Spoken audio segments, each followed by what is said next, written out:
Hello दोस्तों, welcome back to our YouTube channel exam track centre. देखो, इस video में हम करेंगे जब हरियाणा पुलिस एसआई की जो आंसर की आई अभी अभी, तो उसके अंदर जो गलत क्वेश्चन के आंसर हैं, जो गलत आंसर दिए हुए हैं, कौन कौन से क्वेश्चन हैं जिस पे आप ऑब्जेक्शन डाल सकते हैं, वो मैं आंसर आपको बता रहा हूँ। कौन कौन से क्वेश्चन हैं उन पे आप ऑब्जेक्शन डाल सकते हैं। देखो, जो हमारा क्वेश्चन नंबर है इसके अंदर जैसे है हमारा, जैसे एक क्वेश्चन तो था तरावड़ी और तराइन और तरोरी, जो भी था वो तराइन के युद्ध जो हुआ कहाँ पे हुआ था, तरावड़ी और तरोरी दोनों इसी ऑप्शन में थे। ठीक है, तो उसमें दोनों ही ऑप्शन ठीक होंगे। वैसे तरोरी भी उसी का नाम है, तरावड़ी का ही नाम है, और तरोरी और तरावड़ी दोनों ही एक ही नाम है, तो दोनों ही आंसर ठीक होने चाहिए उसमें मेरे ख्याल से। तो बाकी HSSC जो मानेगी वही मानेगी।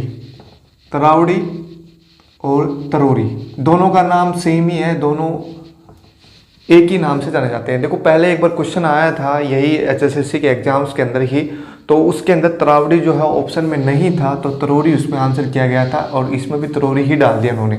लेकिन तरोरी और तरावड़ी दोनों का नाम एक ही है, दोनों एक ही जगह के नाम है दोनों के दोनों। तो हमारा जो तराइन का युद्ध हुआ था 1191, 92 और एक और हुआ था, तो वो तीनों के तीनों जो है ये दोनों लोकेशन होंगी, तरावड़ी और तरोरी दोनों ही नाम इसके अंदर होंगे हमारे। ठीक है, और एक था फोजिल फ्यूल या जीवाश्म ईंधन जो था फोजिल फ्यूल, इनमें से कौन सा एक फोजिल फ्यूल है या नहीं है। क्वेश्चन ये था, इनमें से कौन सा एक जीवाश्म ईंधन नहीं है। जीवाश्म ईंधन का मतलब वैसा है जो जमीन से प्राप्त होता है, वो जो जीवों से, जो जमीन के अंदर जो जीव होते हैं उनसे प्राप्त होता है, वो नहीं है। क्वेश्चन ये था हमारा। तो देखो, जो प्राकृतिक गैस है वो ज़मीन से प्राप्त होती है हमारे, पेट्रोलियम भी ज़मीन से प्राप्त होता है, कोयला भी नीचे से प्राप्त होता है। अब बच गया इसके अंदर लकड़ी, तो इसका आंसर जो होगा वो लकड़ी होगा। ठीक है, और इसमें दोनों ही आंसर होने चाहिए, तरोरी और तरावड़ी दोनों के दोनों, और इसके अंदर लकड़ी जो है इसका आंसर होना चाहिए। और इन्होंने जो आंसर दिया है इसके अंदर वो दिया है प्राकृतिक गैस। प्राकृतिक गैस तो जीवाश्म ईंधन होती है, तो ये क्वेश्चन का आंसर गलत दिया है उन्होंने, ये तो श्योर है इसके अंदर। ठीक है, लकड़ी ही आंसर आएगा इसके अंदर। और इनके अंदर ये करें या ना करें वो उनकी मर्जी चलेगी, लेकिन ऑब्जेक्शन इसमें भी डाल सकते हैं। दोनों के नाम सेम ही है, दोनों एक ही नाम से जाने जाते हैं। पहले तरावड़ी के नाम से जाना जाता था, अब तरोरी के नाम से जाना जाता है, दोनों के एक ही नाम है। ठीक है, तो इसमें भी आप डाल सकते हैं ऑब्जेक्शन। तो दो क्वेश्चन तो ये हो गए हमारे। और कौन सा क्वेश्चन है देखो ज़रा एक बार, जिसमें आपको डाउट लग रहा है। बाकी आप कमेंट करके भी बता सकते हैं जिसमें आपको डाउट है वो क्वेश्चन।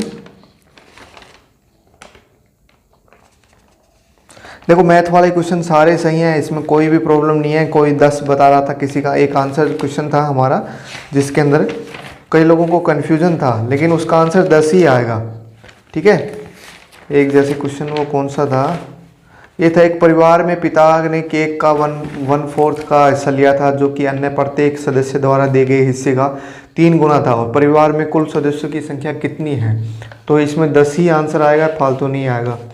ठीक है, बहुत सारे लोग कंफ्यूज कर रहे थे ये कि ये आएगा, लेकिन ये निकाल रखा था क्वेश्चन। इसका आंसर मैं आपको प्रोवाइड भी कर सकता हूँ आप चाहो तो इसमें तो वही आंसर आने वाला है। ठीक है, बाकी जो दो क्वेश्चन इन्होंने दिए नहीं आंसर, जैसे ये था खदरी वाला और ये गृह मंत्री वाला, इस पे तो ऑब्जेक्शन डाल दिया था बच्चों ने। भाई कैसे क्वेश्चन डाल दिए, स्पेशलाइज क्वेश्चन डाल दिए किसी आदमी के बारे में, और जो कि हमारे पेपर कंडक्ट करवा रहे हैं उनके बारे में डाल दिए, तो इसलिए इन्होंने ये क्वेश्चनों के आंसर जो है नहीं प्रोवाइड किए। ये सभी को ग्रेस मार्क मिलने वाले हैं, सभी को ही।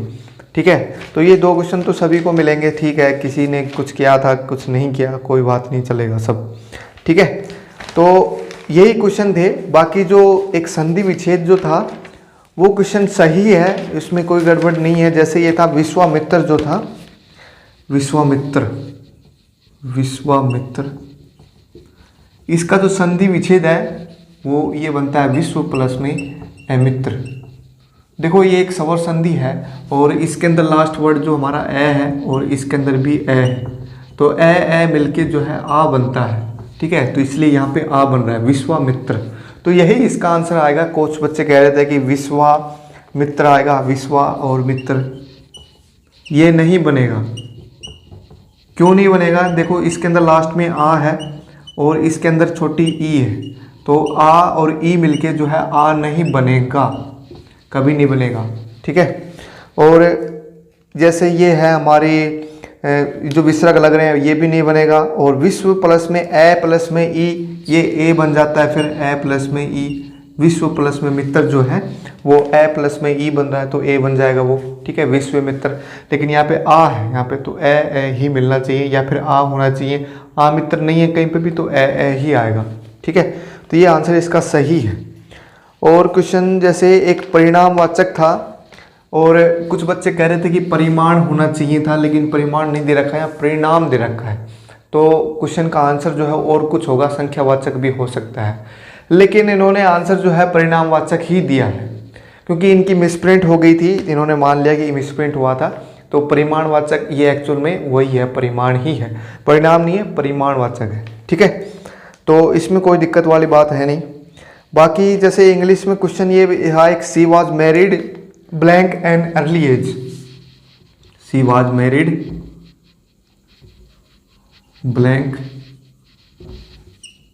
एंड अर्ली एज, क्वेश्चन ये था। तो इसमें क्वेश्चन बच्चे बता रहे थे कि इन आना चाहिए यहाँ पे, या कुछ बता रहे थे एट आना चाहिए, इन दोनों में कन्फ्यूजन था, इन और एट, तो कौन सा आंसर होगा। देखो इस स्पेशलाइजेशन किसी के बारे में बता रहे हैं कि भाई किस एज में, किसी भी एज के अंदर उसने शादी कर ली थी, तो एक स्पेशलाइजेशन बता रहे हैं, तो वो स्पेशलाइजेशन के अंदर हमेशा एट यूज होता है, इन जो है इंटरवल ऑफ टाइम के अंदर यूज होता है, हमेशा ये ध्यान रखना आपको। एक स्पेशलाइजेशन जो है डेट मान ले, कोई भी डेट कि अर्ली एज का मतलब बहुत पहले उसने शादी कर ली थी, तो इसमें एट ही आएगा, इन नहीं आएगा किसी भी केस के अंदर, ठीक है। और इंग्लिश का ही एक क्वेश्चन और था कि do you want blank help, देखो दो सेंटेंस इसमें बन रहे हैं, do you want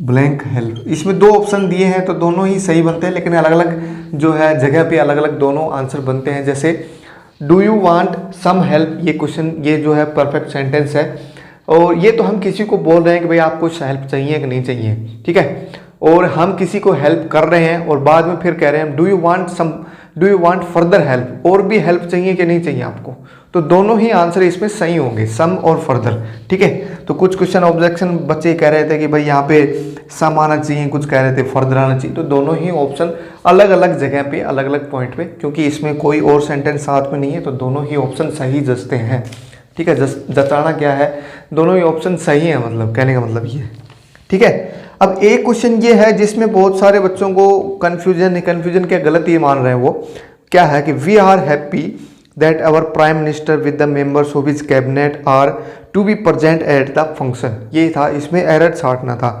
we are happy, हम खुश हैं कि हमारा जो प्राइम मिनिस्टर है वो अपने मेंबर्स के साथ प्रेजेंट हमें करना है, हम हैप्पी हैं, हम खुश हैं, तो हमारे बारे में बातें चल रही हैं, हम खुश हैं कि हमें प्रधानमंत्री और उसके जो मेंबर्स हैं उन्हें एक फंक्शन के अंदर प्रेजेंट करवाना है हमें, ठीक है।